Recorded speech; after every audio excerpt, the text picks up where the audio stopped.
Bonjour Éric Reinhardt, bienvenue. Bonjour. À cette rencontre. Vous êtes l'invité du festival Le Goût des Autres de la ville du Havre. Et tout au long de cette année, la ville du Havre décline son festival littéraire en ligne et propose des rendez-vous littéraires sur le thème Les frontières du réel. Je vous présente en quelques mots, vous avez publié 8 romans.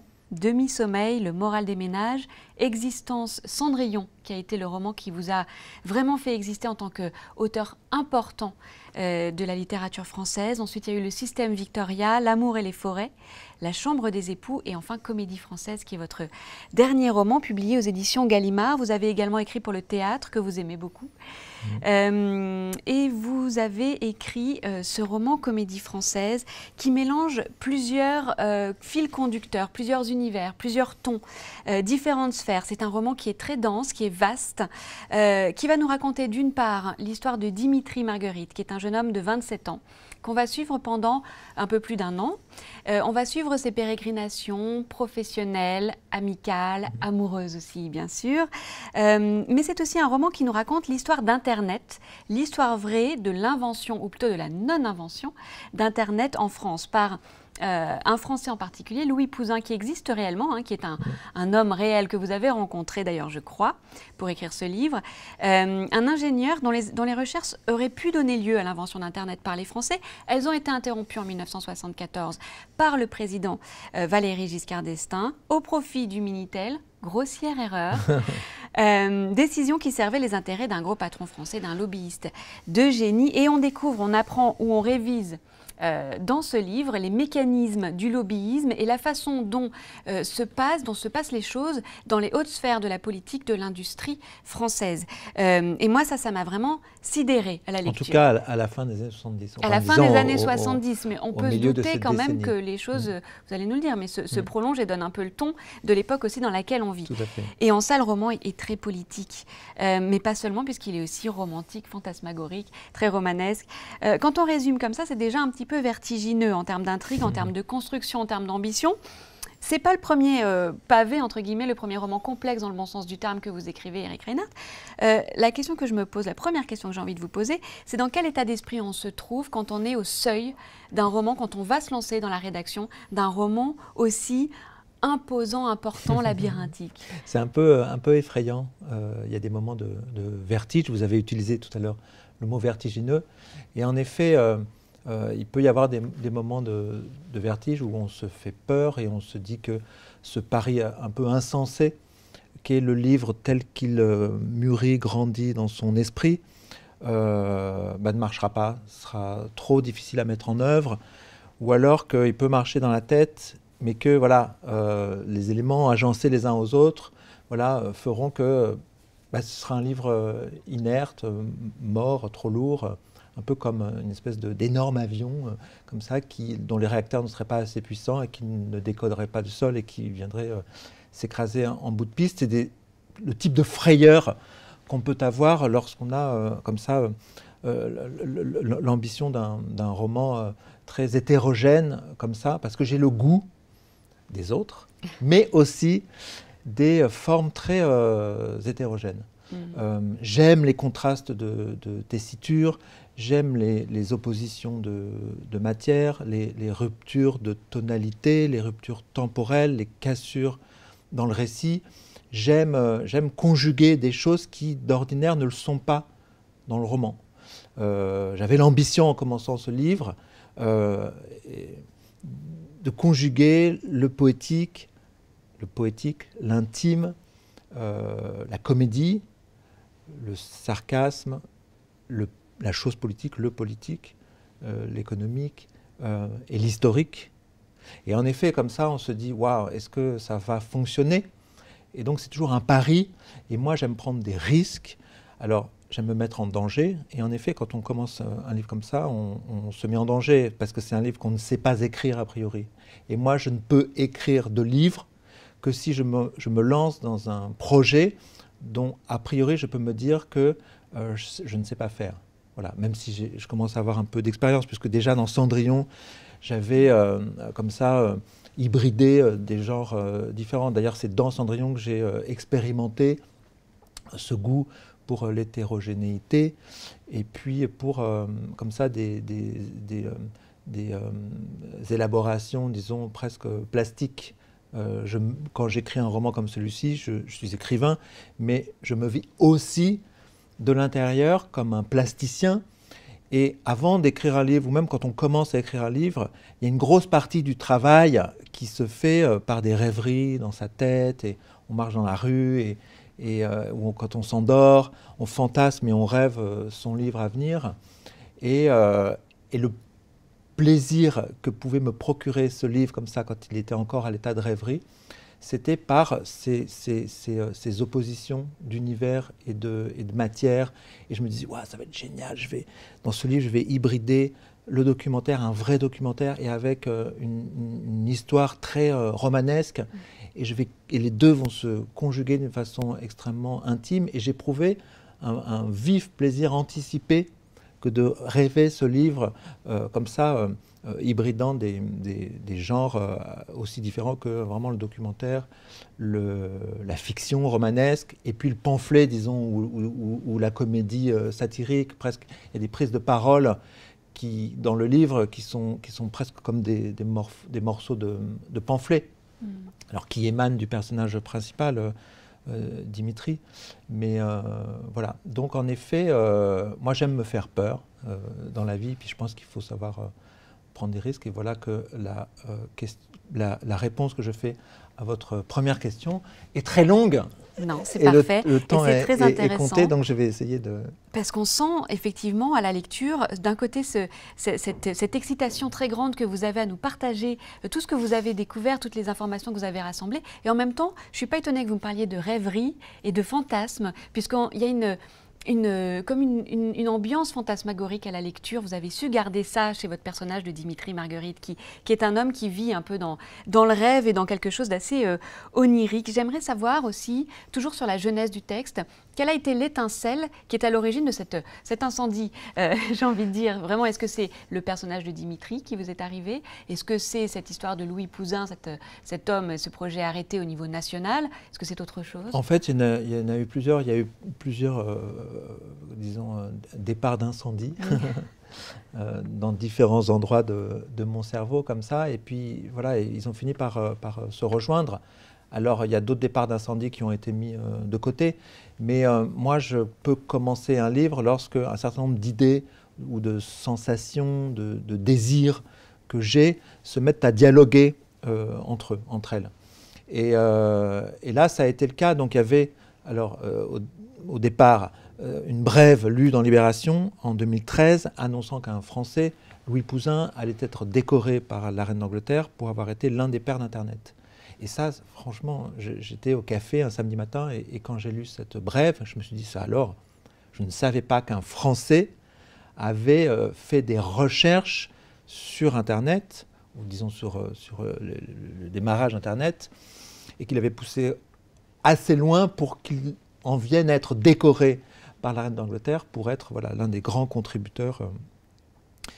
Alors je me suis dit, mais voyons de quoi il en retourne, et comment ça se fait dans ce cas qu'on joue un rôle aussi ténu et minime dans l'Internet d'aujourd'hui, puisque au tout départ, Louis Pouzin a joué un rôle important. Et c'est drôle parce que là, j'ai eu une intuition vraiment d'écrivain, de romancier, en lisant cette brève. Je me suis dit, ce serait intéressant de découvrir pourquoi nous n'avons joué aucun rôle dans la création d'Internet, puisque Louis Pouzin avait été déterminant dans les prémices, disons. Et je me suis comme ça juré de reconstituer l'histoire et d'identifier la personne qui éventuellement avait dit non, et d'essayer de comprendre ce qui s'était passé. Voilà. Donc ça, c'est vraiment une intuition très puissante, très forte. Et j'adore ça parce que quand un roman se met à advenir de cette façon-là, d'une façon très vive, au café, alors qu'on ne s'y attend pas, c'est un peu comme un coup de foudre. Là, j'ai senti que mon prochain livre aurait à voir avec ça. Mais je n'avais pas envie non plus d'écrire un livre tout entier sur cette histoire, donc c'est resté dans un coin de ma tête. Et puis après, il y a une autre idée qui m'est venue d'un garçon croisant la même femme dans des endroits très éloignés les uns des autres, à intervalles réguliers. La première fois qu'il la voit, il est un peu saisi et voilà, oui, saisi par sa présence, sa silhouette. Il se passe quelque chose, et puis voilà, il ne se passe rien, il ne se parle pas, et il la croise de nouveau quelques mois plus tard.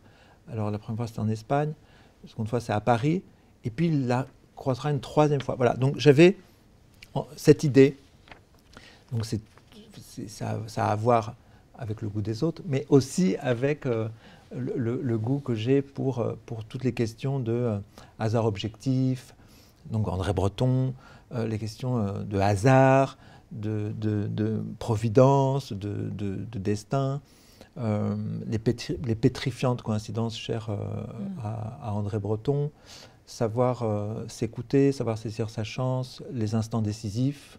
Ça, et en fait, c'est ce qui deviendra la cheville ouvrière de tout le livre. Et donc j'avais ça dans un coin de ma tête.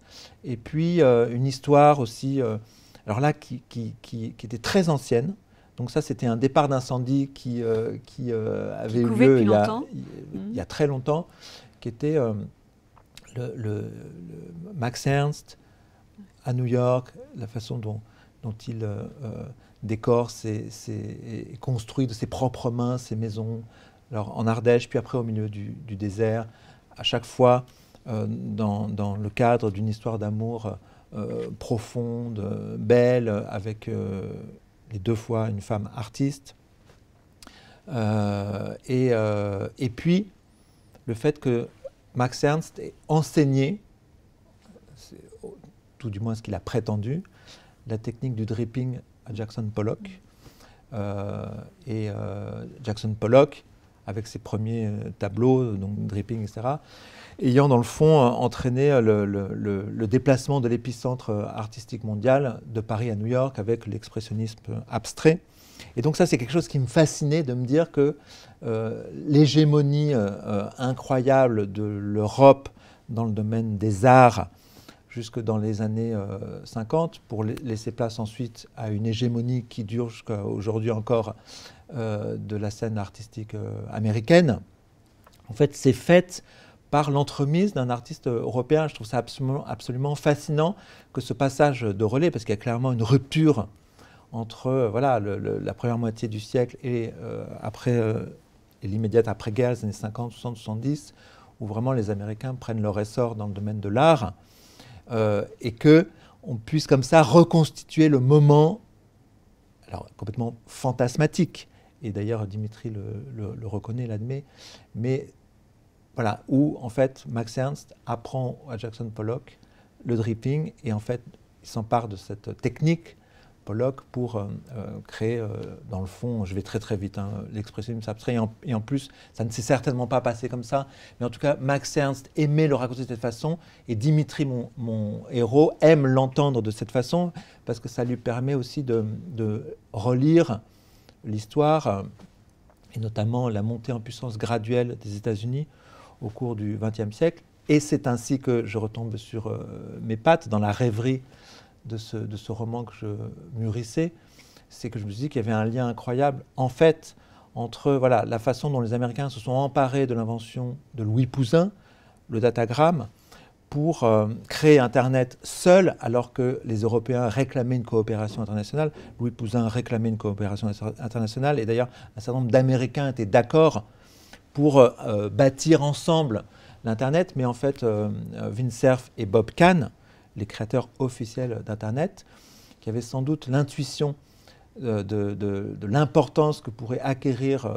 voilà, les réseaux de transmission de données dans l'avenir, ont souhaité y aller seuls. C'est-à-dire, ils ont dû entrevoir un territoire où s'implanter et à faire fructifier, et où il valait mieux, en effet, être les premiers et les seuls. Donc ils ont rusé pour partir seuls et en avance. Et donc il y avait quelque chose qui me plaisait, parce que dans les deux cas, il y a vraiment une affirmation une affirmation des Américains dans une espèce de conquête, de domination planétaire, mais vraiment consciente. C'est-à-dire que la façon dont la CIA, par exemple, a soutenu l'expressionnisme abstrait et a contribué à sa propagation dans le monde entier pour affirmer la supériorité des Américains, dans le fond, c'est aussi un peu ce qui s'est passé avec le datagramme. Et voilà. Et donc, je me suis dit que Dimitri allait enquêter comme ça sur le datagramme, tout en poursuivant alors, pas au sens propre, mais disons, ce fantasme de cette femme croisée à différents endroits. Et puis, il y a cette résurgence comme ça dans sa vie presque fantasmatique, cette histoire de Max Ernst et Pollock, et aussi parce qu'il se projette, lui, en tant que jeune homme, dans cette figure du Max Ernst idéaliste, aventurier, guerrier, voilà, anticonformiste, libre, et qui voilà, était un grand amoureux et un grand artiste. Et Dimitri se fantasme aussi comme un grand amoureux et un artiste potentiel, puisqu'il a le projet d'écrire. Moi, ce que j'aime beaucoup, c'est la façon dont vous parvenez à écrire un roman qui est ultra contemporain, autant dans le verbe, dans la forme que vous lui donnez, et dans ce qu'il dit aussi de notre époque. Et en même temps, on vous sent tellement sensible, tellement, avec une mémoire tellement longue à tout ce qui a pu nous précéder. On pense, bien évidemment, il y a Max Ernst, il y a cette question du datagramme, les années 70, mais vous remontez encore plus haut. Vous m'avez fait penser à Ada Lovelace, la fille de Lord Byron, qui était l'une des premières programmatrice informatique qui a été complètement occultée aussi. On pense à ces tables que faisait tourner Victor Hugo. Enfin, on est vraiment dans des ambiances très anciennes et en même temps, vous arrivez à faire sédimenter tout ça pour donner quelque chose de très moderne. Quel regard portez-vous sur les époques et sur notre époque à travers votre littérature? Alors, en effet, je souhaitais que Dimitri soit un personnage très contemporain et à travers lequel on puisse voilà, mieux comprendre notre époque, ou en tout cas l'analyser. Donc il est je pense, un symptôme de ce qui se passe aujourd'hui, notamment par rapport à un certain désenchantement de la jeunesse. Il est né en 1989 et cette génération m'intéresse beaucoup parce que j'en connais pas mal de jeunes personnes de cet âge, des amis avec qui je vais au théâtre et tout ça. Et ils n'ont pas du tout le même rapport, la même relation au réel, à la société, au devoir, à la question de la carrière, l'entreprise.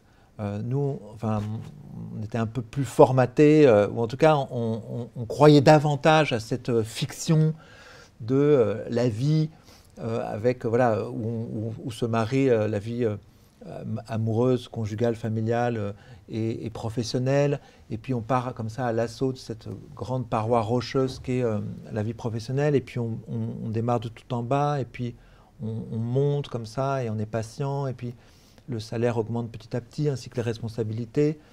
Et c'est une espèce de long parcours. Et on a tous été conditionnés par voilà, ces récits. Enfin, c'était la fiction de voilà, le chemin tout tracé vers l'accomplissement de soi, le bonheur et sa place dans la société, l'équilibre et tout ça. Et j'ai l'impression que tout ça a volé en éclats. Les jeunes personnes aujourd'hui sont beaucoup plus libres, ne se laissent pas prendre dans ces fictions, ces fictions étant aussi un moyen pour voilà, le capitalisme, les grands patrons d'avoir comment dire, d'avoir des armées de personnes en réalité qui contribuent à les enrichir et tout ça. Et donc on a des personnes qui sont beaucoup moins dociles, qui sont plus farouches et à qui on ne la fait pas, on ne leur fait pas. Et ils sont très sceptiques par rapport à tout ça et donc ils peuvent démissionner du jour au lendemain ou après de longues études. Ils ont un premier poste et puis ils s'aperçoivent que le travail qui leur est proposé n'est pas du tout à la hauteur de leurs exigences, de leurs attentes, de leurs idéaux, et puis de leur appétit intellectuel et de leur pensée. Et donc, ils démissionnent et puis ils apprennent à vivre de peu. Tout ça. Donc, moi, j'ai plusieurs amis de cette génération-là qui me réjouissent et qui m'enthousiasment parce que je les trouve vraiment très, très libres. Alors, c'est aussi parce qu'on vit dans un monde voilà, qui paraît un peu en bout de course, ça, vous le décrivez très bien, hein, ce sentiment de nos futurs qui vraiment s'incarne fortement chez cette génération. Ils sont très très conscients du fait que notre planète est en grand danger, avec voilà, le réchauffement climatique, les problèmes d'écologie, tout ça. Et donc, en effet, c'est comme s'il leur restait peu de temps et qu'il fallait jouir tout de suite de la vie, ou en tout cas aller là où c'est intéressant, aller là où on peut se nourrir, aller là où on peut être utile, parce qu'ils s'en rendent aussi très utiles, ils font de l'humanitaire et tout ça. Voilà. Et ça, moi, je trouve ça vraiment très intéressant, parce que ma génération, à 25 ans, 27 ans, il y avait très peu de personnes qui se mettaient de côté comme ça et ne rentraient pas dans cette vie ou dans ce parcours assez convenu de la vie en entreprise, ça, la famille, les enfants, tout ça, bon bref. Et donc ça m'intéresse beaucoup. Et donc je voulais parler de notre temps présent, mais aussi en mettant en scène un personnage, donc Dimitri, aussi, et les deux choses sont liées, assez nostalgique.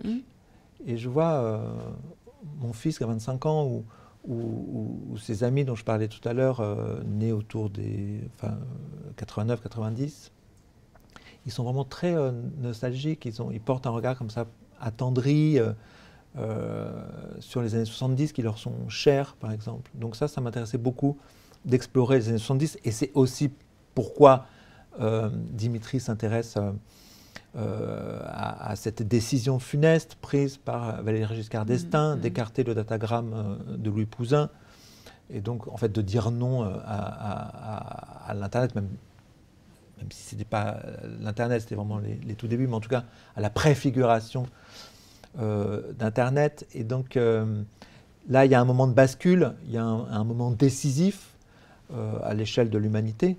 C'est-à-dire que voilà, ce qui allait façonner vraiment le réel dans lequel nous vivons aujourd'hui, ben c'est aussi, on voit bien avec la société numérique dans laquelle nous vivons, et le fait que les Américains sont vraiment leaders incontestés dans ce domaine, tout s'est joué là, dans les années 70, et ça s'est joué à peu de choses, et il aurait fallu et suffi que cette invention de Louis Pouzin ne soit pas écartée, pour que les choses prennent éventuellement un tout autre chemin, un autre visage, et que l'Europe, voilà, soit mise en situation vraiment de concurrencer les Américains sur l'Internet.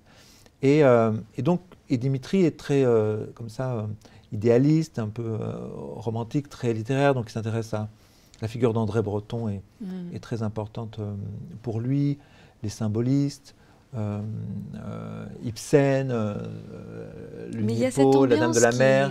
Et donc, en effet, je voulais que mon personnage principal apparaisse à ses lecteurs comme quelqu'un de très contemporain, de très de son temps. Dans son langage, vous retravaillez ce langage de cette jeunesse de manière ultra précise, c'est très réussi. Merci. mais qu'aussi on sente de quoi il est fait, de quoi il est constitué, quelle est cette musique intérieure qui est en lui et qui résulte voilà, de ses goûts personnels, mais aussi de ses lectures et sa vie intérieure, en fait, et qui, en effet, plonge ses racines assez profondément dans le passé. Mais pas un passé très lointain. Il n'est pas question du XVIIIe siècle et tout ça, mais plutôt, en effet, à la fin du XIXe et début du XXe, jusque dans les années 70, dont il est nostalgique, parce que c'est une époque qui est vraiment très proche. Et c'est ça qui fascine aussi cette génération, c'est que, dans le fond, c'est un peu comme un paradis perdu, mais pas comme un paradis perdu historique très lointain.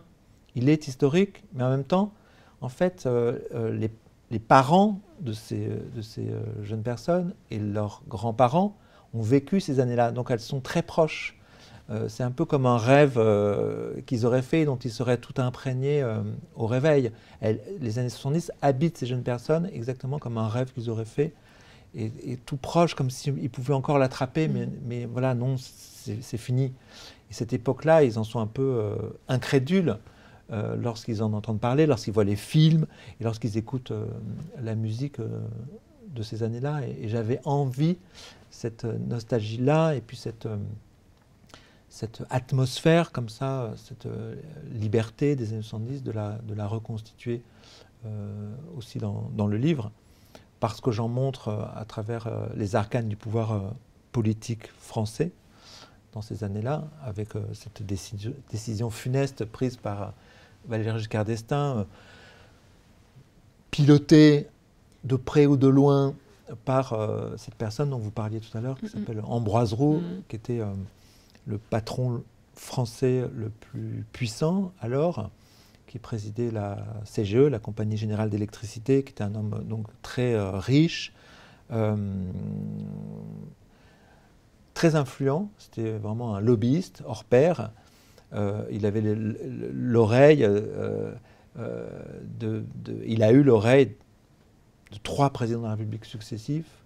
Donc quand même Georges Pompidou, Valéry Giscard d'Estaing et même François Mitterrand, que tout opposait.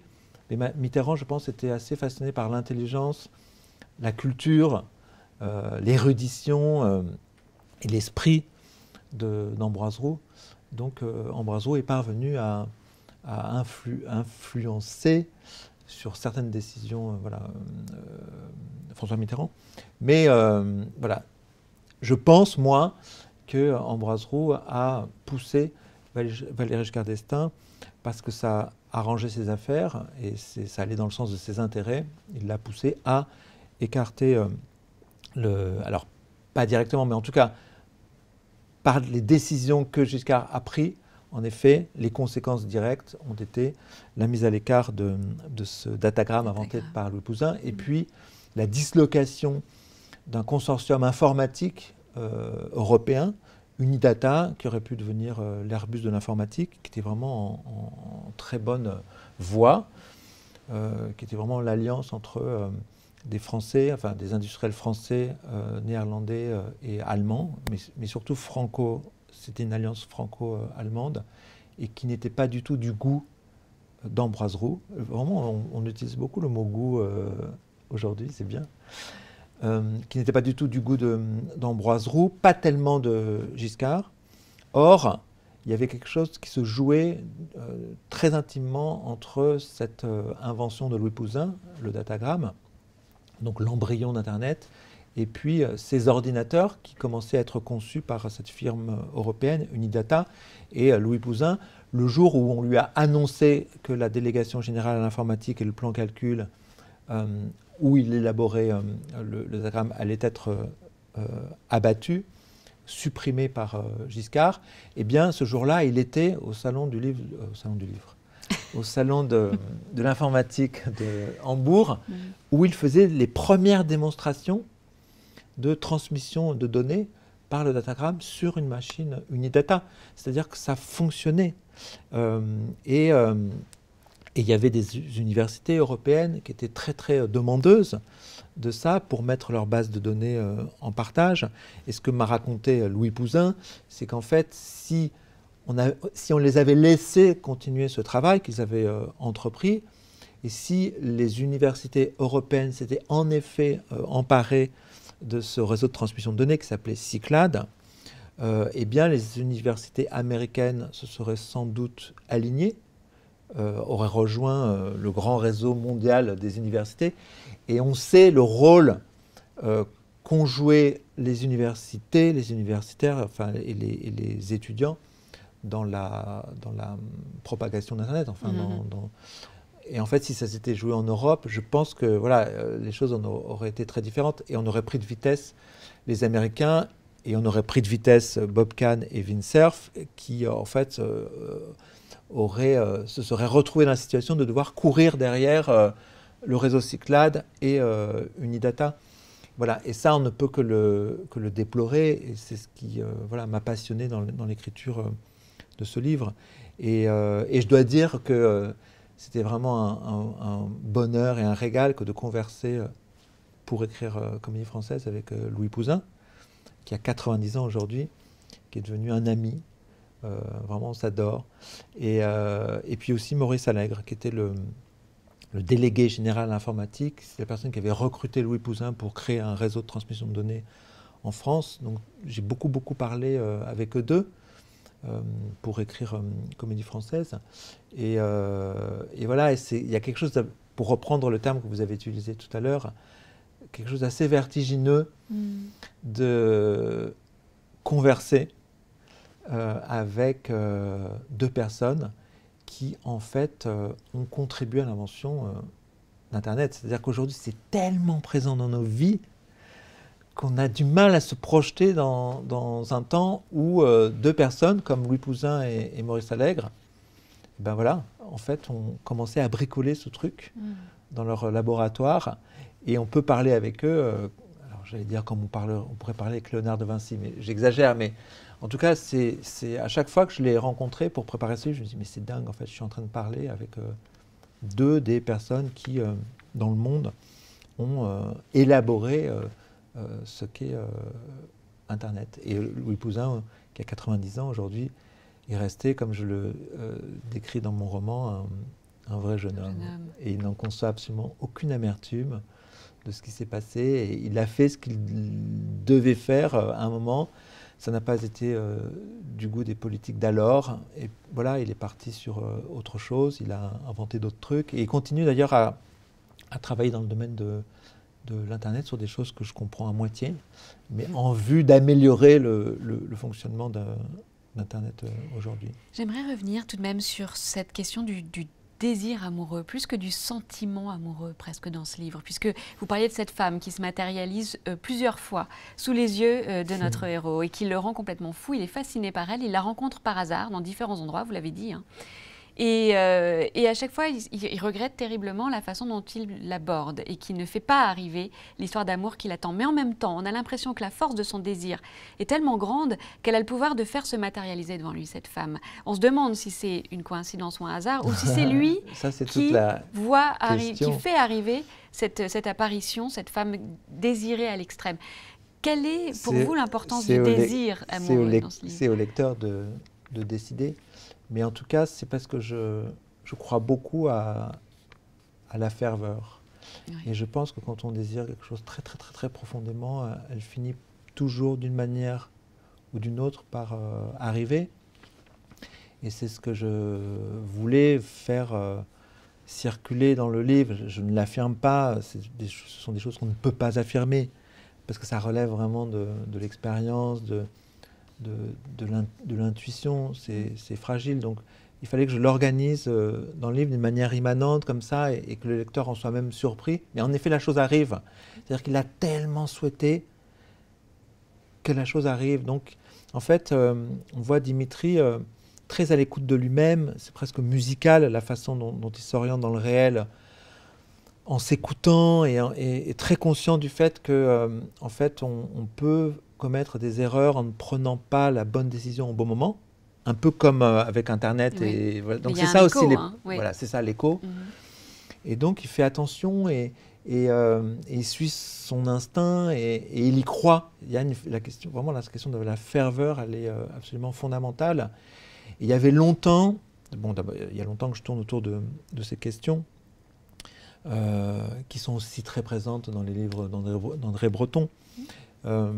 Et d'autres, mais il y avait longtemps que je rêvais de mettre en scène dans un de mes romans un état de grâce et de le déplier, vraiment de le mettre en scène presque minute par minute.